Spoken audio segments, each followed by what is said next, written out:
কেমন হয় ডেনমার্কের দুর্গাপুজো? চলুন আমার ভিডিওর মাধ্যমে আপনাদের দেখাই কেমন কাটলো আমার প্রথম দুর্গাপুজো দেশের বাইরে সবাইকে ছাড়া। হ্যালো, আমি পার্থ, কথা বলছি ডেনমার্ক থেকে। তো বাসা থেকে বের হয়ে বাসের জন্য অপেক্ষা করি, তারপর বাসে করে স্টেশনে যাচ্ছি, ওইখান থেকে আবার ট্রেনে করে যেতে হবে আরেক জায়গায়। ও আপনাদের তো বলিনি, আজকে হচ্ছে সপ্তমী। জিজ্ঞেস করতে পারেন সপ্তমী থেকে কেন ভিডিও শুরু করছি। আসলে ষষ্ঠীতে এত বেশি ক্লিপ নেওয়া হয়নি, ওই জন্য সপ্তমী থেকেই শুরু করছি।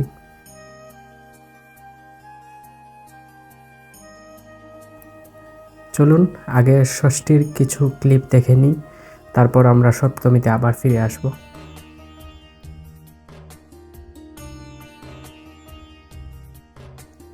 ষষ্ঠীতে মণ্ডপে গিয়ে প্রথমে মণ্ডপের সাজানো গুছানো পরিবেশটা দেখে মনেই হয়নি যে আমি আসলে দেশ থেকে এত দূরে আছি, কারণ দেখেন থার্মোকলের কাজগুলো কত সুন্দর হয়েছে।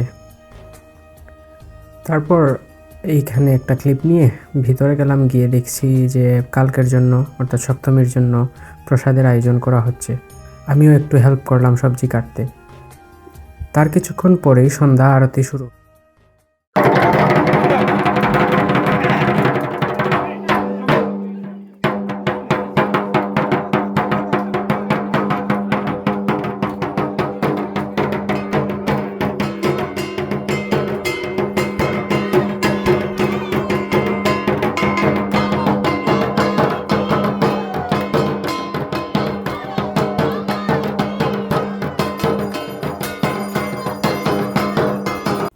আসলে ষষ্ঠীতে কোনো প্রোগ্রাম ওইভাবে অ্যারেঞ্জ করা হয়নি। মেইন উপস্থাপনাগুলো শুরু হয়েছিল সপ্তমী থেকেই। এই তো সপ্তমীতে আবার ফিরে আসলাম। এখানে আবার স্টেশনে এসে রাঙ্গাবাই এবং বৌদির সাথে দেখা হলো। আমরা চারজন একসাথে যাচ্ছি, আমি, রাঙ্গাবাই, বৌদি আর আমার রুমমেট। তো ট্রেনে উঠলাম, ট্রেনে করে প্রথমে আসলাম কোপেনহেগেন সেন্টারে, কারণ এইখান থেকে আবার বাসে করে আমরা প্রথমে যাব বিনা। বিনা হচ্ছে একটি সংঘ যেখানে বাঙালি সবাই মিলে দুর্গাপূজা করা হয়। কালকে যেই জায়গায় গিয়েছিলাম অর্থাৎ বিকাশ ফ্যামিলি, ষষ্ঠীর যে ক্লিপগুলো দেখেছিলেন ওইটা হচ্ছে বিকাশের। তো বাসে উঠলাম, বাসে করে 15-20 মিনিট যাওয়ার পরে আমরা ওই পূজা মণ্ডপে পৌঁছাবো। ওইটা জুন 1-এর মধ্যেই ছিল, কিন্তু বিকাশ ফ্যামিলির যে পুজোটা ওইটা হচ্ছে আমার জুনের বাইরে, তো ওই জন্য হচ্ছে টিকিট কাটতে হয়, টিকিট কেটে যেতে হয়। দেখুন দেশের মতো শরতের ছোঁয়া যেন ডেনমার্ককেও ছুঁয়ে গেছে। আকাশের কালারটা দেখে মানে বোঝাতে পারবো না, মনে হচ্ছিল যে আমি মনে হয় দেশেই আছি। তারপর আর কি কিছু ক্লিপ নিয়ে রাঙ্গাবাই বৌদিদের সাথে কথা বলতে বলতে চলে আসলাম বিনার ওইখানে। তো বিনার যে স্ট্যান্ডটা ওইখানে নেমে আমরা বিনার মণ্ডপের দিকে এগিয়ে যাচ্ছি। এখানে মনে হইলো একটু ব্লগার ফিল নেওয়া যাক, তাই ফেসের দিকে ক্যামেরা তাক করে ভিডিও করলাম। এরপরেই তো চলে আসলাম বিনাতে। আর এইখানের সবগুলা মূর্তি সিমিলার, প্রায় একই রকম দেখতে। ওনাদের মূর্তি একটু ছোট বিকাশের মূর্তি থেকে। তো বৌদিরা দিদিরা সবাই ধামাইল দিচ্ছিলেন।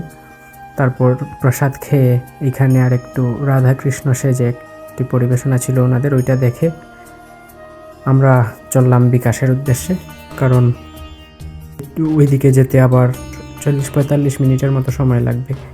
আমাকে আবার স্টেজের দায়িত্ব দিয়েছিলেন, আমাকে এবং নির্ণয়তাকে।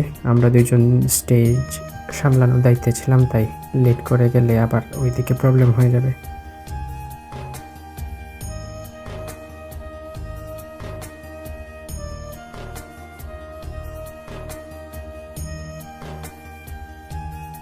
তাই বেরিয়ে পড়লাম।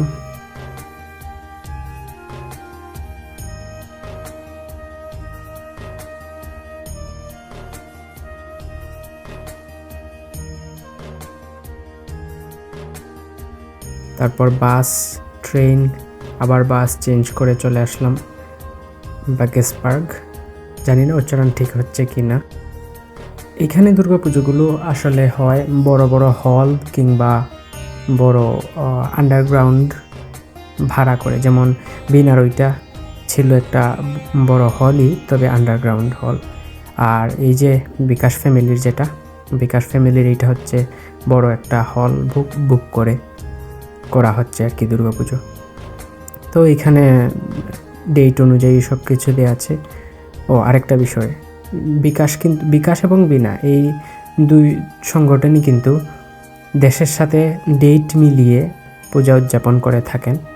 এখানে আরেকটি সংগঠন আছে যেখানে ইন্ডিয়ানরা সাধারণত পূজা করে থাকেন, কিন্তু ওইখানে প্রবলেম হচ্ছে যে ওইখানে ওনারা দেশের সাথে তারিখ মিলিয়ে পূজা করেন না। এটা হচ্ছে বড় সমস্যা। তো আবার আসলাম এই যে কালকের পূজা মণ্ডপ, আপনারা তো দেখেছেনই। তো এইদিকে পূজা মণ্ডপের পাশের যে হলটা, ওইটাতে কিন্তু আবার আমাদের সাংস্কৃতিক অনুষ্ঠান, পাশাপাশি খাবার দাবার, প্রসাদ বিতরণ সব কিছু ওইখানেই হয়।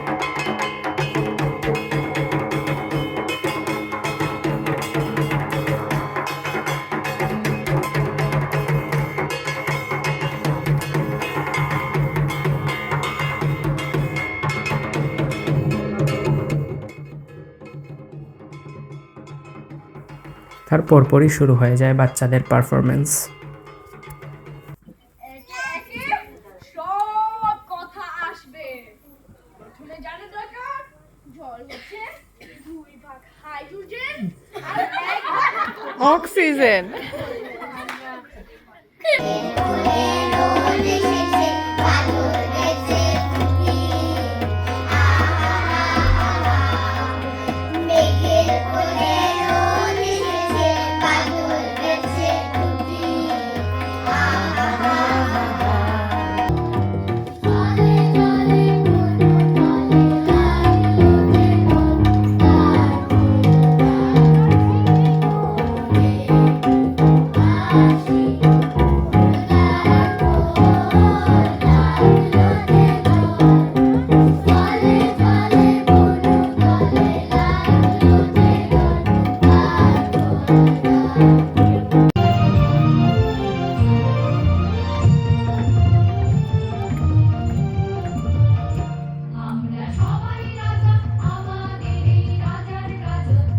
সপ্তমীতে সব পারফরমেন্স বাচ্চাদেরই ছিল। সপ্তমীতে কোনো বড়দের পারফরমেন্স রাখা হয়নি, যাতে বড়দেরকে অষ্টমী এবং নবমীতে টাইম দেওয়া যায়। তারপর আর কি, এই তো প্রসাদের জন্য আবার সবাই লাইনে দাঁড়িয়ে গেছেন, প্রসাদ দেওয়া শুরু হয়ে গেছে। আমিও প্রসাদ নিলাম।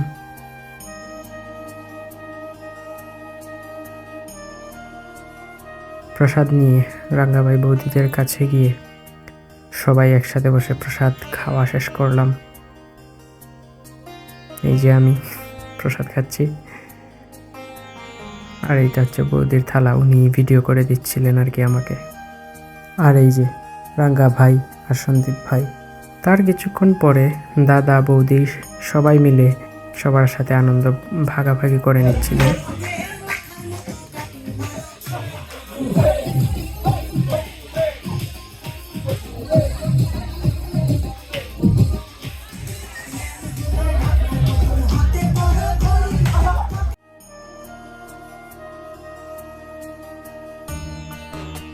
এই তো সবার কাছ থেকে বিদায় নিয়ে নিলাম।